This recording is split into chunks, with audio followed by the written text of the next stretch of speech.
بسم اللہ الرحمن الرحیم۔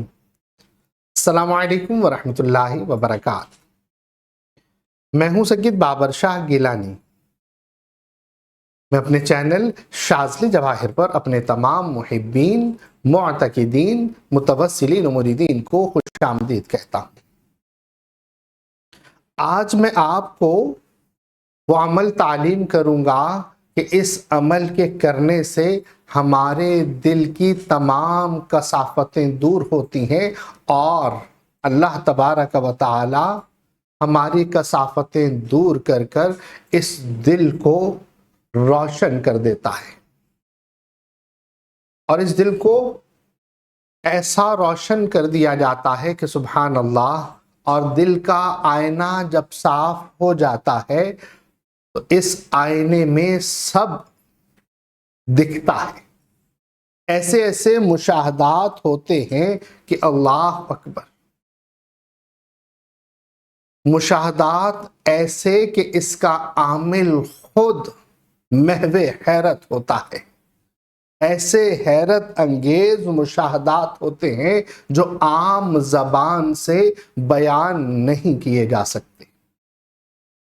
جیسا کہ نبی پاک صلی اللہ تعالی علیہ وسلم کے فرمان کا مفہوم ہے کہ جب انسان گناہ کرتا ہے تو اس کے دل پر ایک سیاہ نقطہ لگ جاتا ہے، اور جب گناہوں کی کثرت ہوتی ہے تو دل سیاہ ہو جاتا ہے۔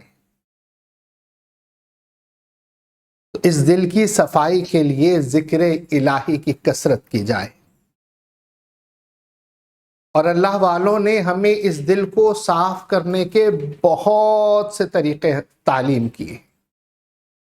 ان طریقوں میں یہ ایک طریقہ، ایک عمل قابل ذکر عمل ہے کہ جس عمل کو کرنے والا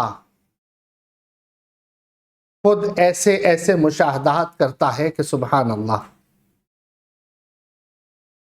یہ عمل تہجد پڑھنے والوں کے لیے ہے، یعنی تہجد کے وقت کرنے کا عمل ہے، اس کی کوئی زکوٰۃ نہیں ہے، بلکہ یہ عمل کرتے جائیں اور دل کی کثافتیں دور کرتے جائیں۔ ایک وقت آئے گا کہ آپ کا دل صاف ستھرا ہوگا۔ جب کسی آئینے پر کوئی دھبا لگ جائے یا اس پر کوئی میل آ جائے تو وہ آئینہ اندھا ہو جاتا ہے، اس پر کچھ دکھائی نہیں دیتا۔ اسی طرح جب اس آئینے کو صاف کیا جائے گا تو سب دکھائی دے گا، اور دل کی آنکھ سے ایسے ایسے مشاہدات ہوتے ہیں کہ سبحان اللہ، کہ آنکھ والا تیرے جوبن کا تماشا دیکھے، دیدہ کور کو کیا آئے نظر کیا دیکھے۔ تو اس عمل کو کرتے رہیں، کرتے کرتے ایک وقت آئے گا کہ انشاءاللہ عز و جل وہ نور عطا ہوگا کہ جس کے بارے میں نبی پاک صلی اللہ علیہ وسلم فرماتے ہیں کہ مومن کی فراست سے بچو، کہ مومن اللہ کے نور سے دیکھتا ہے۔ عمل کیا ہے؟ عمل یہ ہے کہ آپ کو تہجد لازمی پڑھنی ہے۔ تہجد کے لیے آپ کو 12 رکعت نماز یعنی 12 نوافل پڑھنے ہیں 6 سلام کے ساتھ، یعنی 2 کر کر آپ نے 12 رکعتیں پڑھ لینا ہے۔ ہر رکعت میں آپ کو چاہیے کہ پہلی رکعت میں سورہ فاتحہ کے بعد 3 مرتبہ سورہ والضحیٰ پڑھیں، اور دوسری رکعت میں آپ سورہ علم نشرح 3 مرتبہ پڑھیں۔ یہ 2 رکعتیں ہو گئی۔ اسی طرح اگلی 2 رکعتوں میں بھی اسی طرح والضحیٰ پہلی رکعت میں پڑھیں گے اور دوسری رکعت میں سورہ علم نشرح۔ 2 نوافل اسی طرح کر کے آپ نے 12 نوافل پڑھ لینے، اور ہر جو 2 نفل پڑھیں گے اس میں آپ نے اسی طرح کرنا ہے۔ پہلی رکعت میں سورہ والضحیٰ 3 مرتبہ، دوسری رکعت میں سورہ علم نشرح 3 مرتبہ۔ یہ 2 رکعت مکمل ہوئے، دوبارہ اسی طرح آپ نے اگلے 2 پڑھنے ہیں۔ یہ اس لیے 2 مرتبہ بتا رہا ہوں کہ اتنا تفصیل سے بتانے کے بعد بھی لنک بھیجتے ہیں کہ اس کا مکمل طریقہ سمجھا دیں. تو جب ویڈیو میں اتنا تفصیلی بتایا جاتا ہے اس کے بعد بھی اچھا اس میں کوئی پرہیز بھی نہیں ہے، بیٹھ کر پڑھنا ہے، تنہائی میں پڑھنا ہے، اللہ مطلب 2 رکعت نماز جو نفل پڑھنا ہے وہ بیٹھ کر نہیں پڑھنا، جو وظیفہ ابھی میں بتاؤں گا اس کے بعد وہ بیٹھ کر پڑھنا ہے. باقی نماز تو آپ جیسے پڑھتے ہیں اسی طرح آپ نے تہجد کی نماز 12 رکعت کی پڑھ لینی ہے. اس کے بعد آپ نے 3 مرتبہ درود کوئی بھی پڑھ لیں، بہتر درود ابراہیمی ہے. 3 مرتبہ درود ابراہیمی پڑھ لیں، 9 مرتبہ اعوذ باللہ من الشیطان الرجیم 9 مرتبہ پڑھ کر پھر آپ نے 3 مرتبہ درود ابراہیمی پڑھ لینا ہے. اس کے بعد آپ نے سورہ علم نشرح پڑھنا ہے 70 مرتبہ بسم اللہ شریف کے ساتھ. ہر مرتبہ آپ نے بسم اللہ الرحمن الرحیم علم نشرح لک صدرک پوری صورت آپ نے بسم اللہ کے ساتھ پڑھ لینی ہے 70 مرتبہ.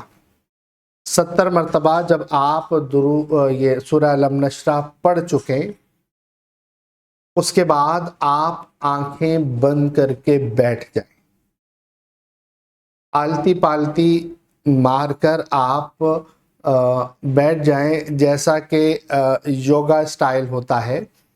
4 زانو بھی کہا جاتا ہے، یوگا سٹائل سمجھانے کے لیے بتایا تاکہ ذہن میں آ جائے. آلتی پالتی مار کر 4 زانو آپ بیٹھ جائیے اور آپ آنکھیں بند کر لیجئے. آنکھیں بند کرنے کے بعد آپ کو دنیا کا کوئی خیال نہ آئے. اگر کوئی خیال آتا ہے فوراً اس خیال کو خود سے دور کر دیجئے اور آپ صرف اور صرف اللہ تبارک و تعالی کہ اسم مبارک اللہ اس کا تصور کیجئے. اور تصور کرنے کے بعد آپ اسی پر توجہ رکھیں، ارتکاز توجہ آپ کی اس اللہ تبارک و تعالی کے اس اسم مبارک پر ہو. اور سانس آپ کھینچ کر لے لیں، جیسے آپ نے جتنا کھینچ کر سانس لے سکتے ہیں. سانس لینے کے بعد روک لیں اور منہ سے آہستہ آہستہ سانس باہر کیجیے. یہ آپ نے پریکٹس جتنی دیر آسانی سے کر سکیں کریں. اچھا اگر آپ اس میں ایک طریقہ آسان سا اور بھی تعلیم کر دیتا ہوں کہ اگر آپ کو دنیاوی خیالات ختم نہیں ہو رہے اور دنیاوی خیالات آئے جا رہے ہیں، آپ ارتکاز توجہ یعنی توجہ ایک جگہ جمع نہیں کر پا رہے، تو آپ کو چاہیے کہ پھر اللہ سے باتیں شروع کر دیں. اللہ سے باتیں شروع کر دیں کہ اے مطلب آپ جو بات کرنا چاہیں، جیسے اللہ تبارک و تعالی سے بات کریں کہ یا اللہ میرا دل روشن فرما، میرے دل میں ایمان پیدا فرما، میرے دل میں عرفان پیدا فرما، مجھے روحانیت عطا فرما، اس دل کو صاف کر دے. اللہ سے باتیں کیے جائیں. لیکن اللہ سے باتیں کرتے رہیں تو آپ کو دنیاوی خیال تو کوئی نہیں ہے. آپ اسی طرح سانس کا یہ پریکٹس کرتے رہیے جب تک آسانی سے کر سکیں. یہ روزانہ جب آپ کرتے جائیں گے جتنا آپ گناہوں سے بچیں گے اور جتنا اللہ تبارک و تعالی کی محبت کو دل میں رکھ کر آپ شوق اور ذوق اور توجہ کے ساتھ یہ کرتے رہیں گے، اتنی جلدی آپ کا دل روشن ہو جائے گا. اور اتنی جلدی یہ عمل آپ کا جاری ہوگا کہ سبحان اللہ. اور اس کے بعد مشاہدات کی بارش، اس کے بعد آپ وہ کچھ دیکھیں گے کہ جو زبان سے بیان نہیں کیا جا سکتا، بس آپ مشاہدات جو چاہیں گے اللہ تبارک و تعالی آپ کو دکھائے گا کہ مٹا دے اپنی ہستی کو، سراپا جستجو ہو جا، جو تو چاہتا ہے وہ ہوگا، جو وہ چاہتا ہے وہ تو ہو جا۔ اللہ تبارک و تعالی ہمارے دلوں میں اپنی محبت پیدا فرمائے اور اپنے سوا دنیا کی محبت ہمارے دل سے نکال دے۔ ہم جس سے محبت کریں اللہ کے لیے کریں، جس سے نفرت کریں اللہ کے لیے کریں، جو کام ہو ہمارا صرف للہیت کے لیے ہو، تو کامیابی ہمارے قدم ضرور چومے گی۔ آخر میں محبت کا پیغام اپنا اور اپنے پیاروں کا بہت خیال رکھیے گا۔ السلام علیکم ورحمۃ اللہ۔